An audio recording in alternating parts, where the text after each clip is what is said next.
Kenapa? Karena temanya adalah mengenai dialog lintas agama. Tema yang sangat penting.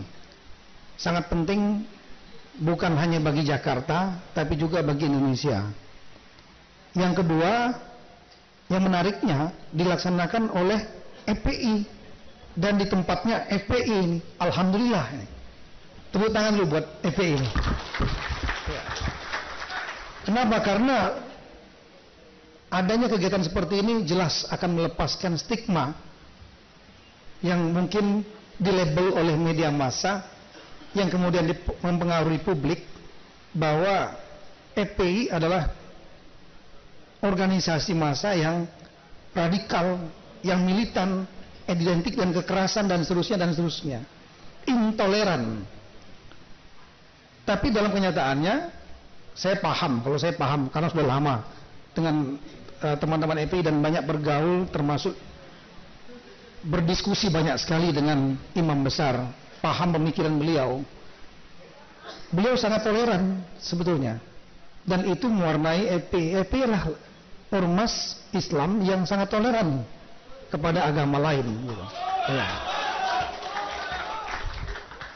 Jadi ini menarik bagi kita dalam suasana yang katakanlah tidak perlu di gedung besar acaranya, tidak perlu diliput media massa besar, dihadiri mungkin kurang dari 500 orang di sini, tapi gemanya ini sangat besar sekali karena dilaksanakan oleh FPI. Ini gemanya bukan hanya di Jakarta, gemanya ini nasional nih. Ya.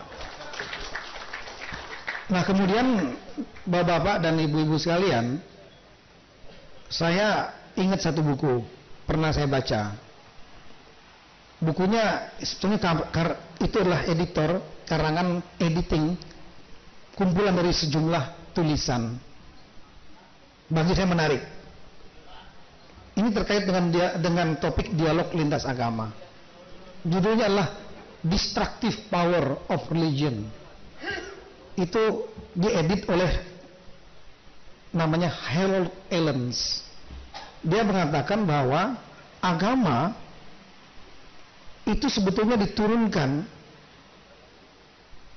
untuk memberikan nilai-nilai yang konstruktif, membangun, mendamaikan, memberikan kedamaian bagi masyarakat, bagi umat di dunia ini. Entah agama apapun. Sebetulnya nilainya, tujuan utamanya adalah positif. Tapi kemudian di dalamnya juga berisi nilai-nilai yang destruktif, menghancurkan.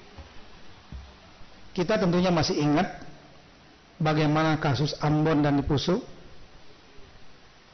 antara umat Islam dan umat Kristiani. Saya betul dengan Pak Habib Rizik, saya juga kita sama-sama menangani Pusu saat itu tahun 2005, 2006, 2007. Kemudian bagaimana korban berjatuhan atas nama agama, bukan hanya di Indonesia. Kita lihat bom Bali, atas nama agama korban berjatuhan. Kita ingat tahun 2000, saya sendiri menangani berapa gereja meledak dan pelakunya sudah ditangkap. Saya interview atas nama agama. Kemudian dan seterusnya. Bahkan yang paling baru saya kira peristiwa di Tolikara, yang saya sangat familiar dengan daerah itu karena saya Kapolda 2 tahun di sana, dan alhamdulillah tidak pernah ada masalah seperti itu. Itu pertama kali di Papua ada kekerasan yang berbau keagamaan atas nama agama. Di luar negeri juga begitu. Kita masih ingat mungkin kasus 9/11, 3.000 lebih meninggal atas nama agama. Kemudian bukan hanya dalam dunia Islam, ratusan tahun di Irlandia Utara, Kristen, Katolik, dan Protestan itu juga perang atas nama agama. Kemudian di India, kelompok Sikh Hindu juga atas nama agama. Dan rekan-rekan mungkin masih hafal, masih ingat di Jepang ada sekte namanya Aum Shinryu yang meledakkan bom, saya ulangi, meledakkan bom gas sarin di kereta bawah tanah, puluhan orang meninggal dunia atas nama agama Buddha, dan seterusnya. Jadi kekerasan atas agama bukan dominasi satu agama, terjadi di beberapa agama lain. Nah, ini menarik karena menunjukkan adanya kekuatan menghancurkan dari agama yang tadinya diturunkan untuk menjadi kekuatan yang membangun atau konstruktif menjadi destruktif. Nah, ini kenapa dia menjadi destruktif tatkala menganggap agama ini adalah agama yang terbaik. Itu satu. Kemudian di dalam ajaran-ajaran agama ada yang dianggap good and bad, ada hitam atas ada putih, maka yang disebut dengan agama memiliki selalu apa yang disebut, kalau mungkin profesor membaca bukunya Kumar Ramakrishna dari Singapura yang terbaru, namanya Manichaean Mindset. Manichaean Mindset itulah nabi orang Persia yang dia selalu melihat mengamati segala sesuatu dalam dua sisi, ada hitam, ada putih, ada baik, ada buruk, ada positif, ada negatif, ada panas, ada dingin, dan seterusnya. Nah, dia mengamati bahwa dalam turunnya agama itu juga mulai membelah, mulai memberlakukan prinsip Manichaean Mindset, cara berpikir positif, negatif, baik, buruk. Yang dianggap baik itu akan diangkat dan diagungkan, yang dianggap buruk menurut versi agama itu akan dihancurkan. Itulah kemudian terjadi kekuatan destruktif. Nah, oleh karena itu saya pikir dalam dialog ini maka kita berupaya untuk namanya di lintas agama, maka harus dipenuhi dengan nilai-nilai toleransi. Inti utamanya adalah itu, sehingga tidak menjadi kekuatan yang menghancurkan, baik menghancurkan di dalam satu agama atau disebut dengan intra-religion maupun antara agama. Antara agama ini tidak boleh ada kekuatan yang menghancurkan itu muncul. Yang harus dimunculkan adalah kekuatan konstruktifnya. Ini harus dicari narasi-narasi dalam setiap agama. Di dalam agama Islam saya kira seperti lakum dinukum waliyadin, agamamu agamamu, agamaku agamaku. Kemudian dalam agama Kristiani mungkin ada ajaran cinta kasih dan seterusnya. Ini narasi-narasi ini yang harus dikembangkan dan dibesarkan.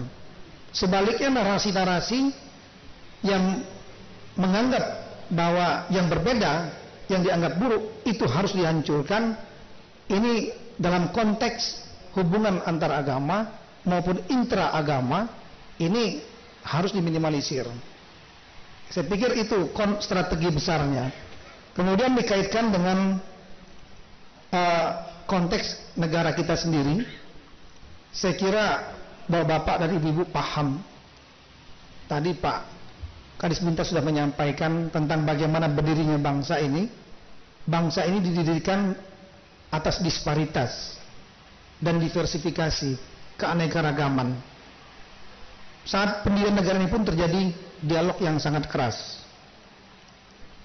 Mulai ada komponen dari kelompok pemuda yang menjadi cikal bakal TNI dan Polri, ingin membangun suatu negara Indonesia setelah merdeka dari Belanda atau dari Jepang, dan ideologinya merangkul semua keberagaman karena menyadari bahwa negara ini sangat beragam, suku, agama, dan ras. Di Jawa Atau di Sumatera Selatan, di Palembang tempat kampung saya, Islam ada yang mayoritas. Tapi kita juga tidak bisa mengingkari fakta bahwa di beberapa daerah Islam bukan mayoritas. Di Bali Islam bukan mayoritas. Di Manado, Sumatera Utara, Sulawesi Utara, Islam bukan mayoritas. Apalagi di tempat saya tugas 2 tahun, gereja adalah mayoritas. Sehingga saya sangat memahami bagaimana perasaannya saudara-saudara muslim di peristiwa Tolikara itu. Kalau tidak ditangani dengan sangat baik, ada reaksi yang tidak tepat dari warga muslim lain atas nama konsep ummah bahwa semua muslim adalah bersaudara diterapkan dengan kurang pas. Itu akan mengakibatkan ketakutan dari warga-warga muslim lain yang ada di gunung-gunung itu. Di gunung-gunung itu banyak sekali warga-warga muslim yang ada di situ, yang mereka terpencar di mana-mana, di Lani Jaya, di Puncak Jaya, yang sebagai pedagang, sebagai petani, tukang ojek, lain-lain. Mereka adalah minoritas. Di tengah-tengah mayoritas warga Nasrani. Faktanya memang demikian. Jadi kalau kita bereaksi berlebihan di sini, yang kasihan mereka. Saya pernah 2 tahun di Poso, dan saya berdialog dengan warga muslim yang ada di Poso. Setelah mungkin Pak Habib berapa kali datang ke sana, Pak Habib Rizik, saya menetap 1,5 tahun menangani konflik itu. Di dalam kota Poso memang dominan mayoritasnya muslim, tapi di luar Poso mayoritas Nasrani. Di tengah-tengah kota Poso ada warga-warga Nasrani juga, ada warga-warga Hindu. Tapi di luar kota Poso mayoritas Nasrani juga banyak terpencar kelompok-kelompok kecil warga muslim, termasuk pesantren Wali Songo di Kilo 9. Pada saat dialog dengan warga muslim Poso, saya menyampaikan kepada tokoh-tokoh sana, antum-antum jangan egois. Kenapa? Kalau antum-antum menyerang warga Nasrani di dalam kota Poso, yang deg-degan itu adalah warga muslim yang ada di daerah stronghold, di daerah basis kekuatan Nasrani yang ada di Tentena. Jadi seperti kasusnya pesantren Wali Songo diserang oleh warga Nasrani tahun 2000 bulan Maret itu terjadi penyerangan dulu di dalam kota, gereja, dan kemudian warga muslim Nasrani mengungsi ke daerah Tentena dan sekitarnya. Kemudian pada saat mereka menyerang balik, yang diserang bukan kota, yang diserang adalah warga Nasrani muslim yang nggak tahu apa-apa di sebelah sana. Mereka menjadi korban. Saya bilang, anda bapak-bapak jangan egois. Anda kuat di sini dalam kota, di sono nggak kuat warga muslimnya. Sama seperti di Papua sekarang, kita bereaksi berlebihan, di sini kuat, di sono deg-degan semua. Apalagi mohon maaf, nanti mungkin menyentuh pada saat dialog. Kalau kita mempermasalahkan misalnya SKB 2 Menteri tentang pendirian tempat ibadah, yang diantaranya harus ada izin 60 warga setempat, itu 90 jemaah, tapi 60 warga setempat. Kalau itu dipermasalahkan, di Papua itu kan banyak masalah. Kenapa? Kita bisa kunci, teman-teman bisa kunci bahwa untuk mendirikan gereja ini harus 60. Tinggal 60 ini di lobi supaya jangan memberikan izin, nggak jadi dia. Tapi yang di Papua itu di atas gunung-gunung, saya datang ke 42 kabupaten kota. Di atas gunung-gunung itu banyak sekali warga dari Jawa yang transmigran, kemudian yang pedagangnya dari Makassar, kemudian warga yang dari NTB, dari Sumatera yang tinggal di sana, banyak bekerja sebagai petani, kemudian bekerja sebagai pedagang. Otomatis karena mereka datang ke sana, mereka bangun musola, bangun masjid. Sebagian besar saya jamin tidak ada itu namanya proses yang menggunakan SKB 2 Menteri itu, nggak ada. Mereka, saya paham betul di sana, saya turun di situ, Warga sana silakan, hanya bangun saja silakan tanpa ada persetujuan resmi, dokumen nggak ada.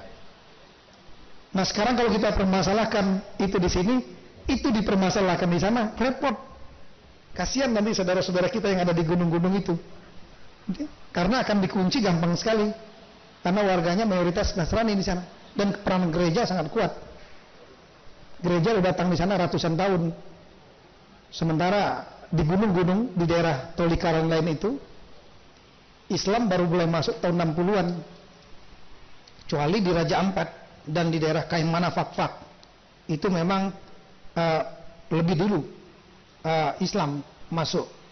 Nasrani tahun 1829, Islam sudah tahun 1600-an pada saat Kesultanan Ternate Tidore, tapi hanya di daerah Raja Ampat, Fakfak, Kaimana, Sorong, daerah gunung belum tersentuh.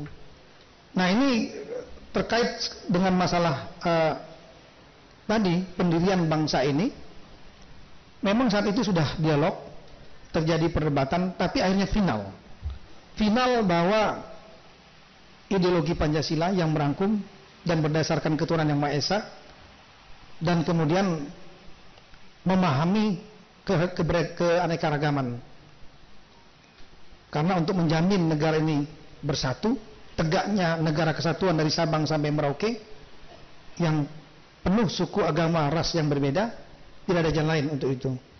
Nah oleh karena itu dalam kesempatan yang baik ini saya kira dialog lintas agama ini juga mengambil poin penting itu. Jadi poin penting pertama yang menjadi referensi bagi kita untuk berdialog ini, saya kira adalah tadi membangun kekuatan konstruktif power dari agama-agama yang ada, dan menekan kekuatan destruktif yang menghancurkan. Itu poin referensi pertama.